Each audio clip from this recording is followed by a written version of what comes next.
죄를 발견하게 하는 이유가 뭘까요? 율법을 통해서 죄인된 인간을 예수에게로 인도하기 위해서 그렇습니다. 병원에 갈 때도 먼저 이 MRI라든가 이런 검사를 해가지고 내 몸에 어떤 문제가 있다라고 하는 것을 먼저 알아야지만이 의사가 처방을 내릴 수 있는 것이죠. 그런 것처럼 예수로 구원받기 위해서는 먼저 내가 죄인인 것을 깨달아야 됩니다. 그 깨닫게 하는 게 바로 율법이라는 거죠. 갈라디아서 3장 24절에는 이같이 율법이 우리를 그리스도에게로 인도하는 몽학선생이 되어, 이 몽학선생은 종의 신분으로 주인의 아들을 가르치는 선생을 말합니다. 유대인들 가운데 똑똑한 사람들이 많거든요. 그러니까 로마 사람들이 그 유대인들 가운데 똑똑한 사람들 데려다가 자기 자식을 가르치는 선생을 세웁니다.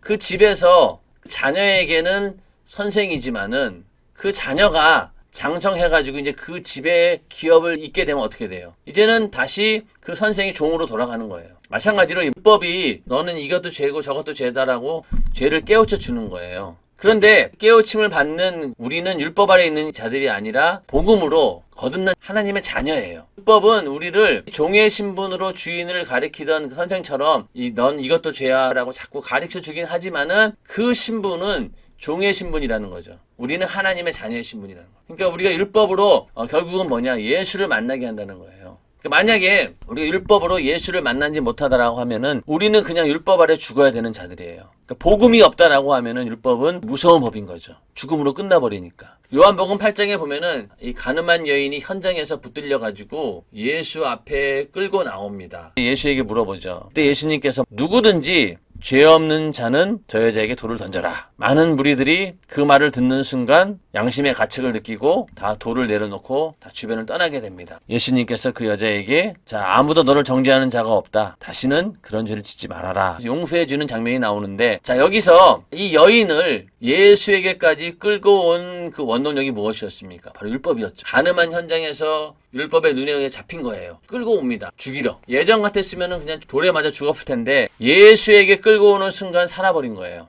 그런 것처럼 오늘날 율법이 우리에게 죄를 정죄하고 너는 죽일 놈이라고 하는 것을 알게 되었을 때 그러한 죄를 가지고 예수에게로 인도해 주는 것이 바로 율법이라는 것이죠. 율법이 없으면은 우리는 죄를 알지도 못했고 뭘 회개하는지도 모르고 우리는 예수를 만날 길이 없습니다. 그 율법은요, 인간을 의롭게 할 수 없어요. 사람이 의롭게 되는 것은 율법의 행위에서 난 것이 아니요, 오직 예수 그리스도를 믿음으로 말미암는 줄 아는 거로. 자, 우리도 그리스도 예수를 믿나니 이는 우리가 율법의 행위에서가 아니고 그리스도를 믿음으로써 의롭다함을 얻으려 함이라. 율법의 행위로서는 의롭다함을 얻을 육체가 없느니라. 그런데 예수님 당시 바리새인들은 어떤 생각했냐면은 율법을 잘 지키면은 그것이 의가 되는 줄 알았어요. 오해했던 거죠. 그러니까 바리새인은 자기 의가 충만하다 보니까 기도할 때도 하나님이여 나는 다른 사람들 곧 토색, 불의, 간음을 하는 자들과 같지 아니하고 이 세리와도 같지 아니함을 감사하나이다. 나는 일에 2번씩 금식하고 또 소득의 11조를 드리나이다.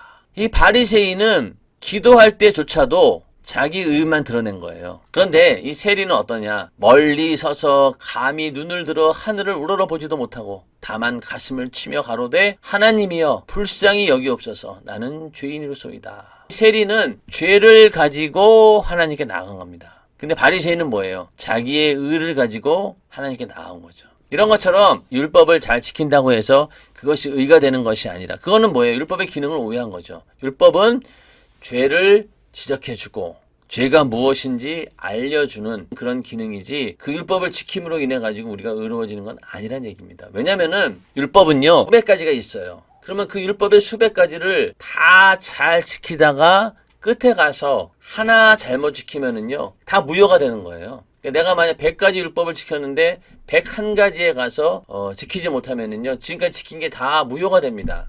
인간의 힘으로는 율법을 지킬 수가 없습니다. 그럼에도 불구하고 이 바리새인들은 어떻게든 자기들의 의지를 가지고 율법을 지켜보려고 하지만은 바리새인들 가운데는 처음에는 하나님 말씀대로 살아야지라고 출발했지만은 시간이 지나면 지날수록 점점 탈락하는 사람들이 많아진 거죠. 그러다 보니 예수님 당시에 아주 극소수의 사람들만 남은 거예요. 그 사람들은 용케도 그 말씀을 지켜가지고 왔지만은 그러나 율법을 완벽하게 지킬 수는 없는 겁니다.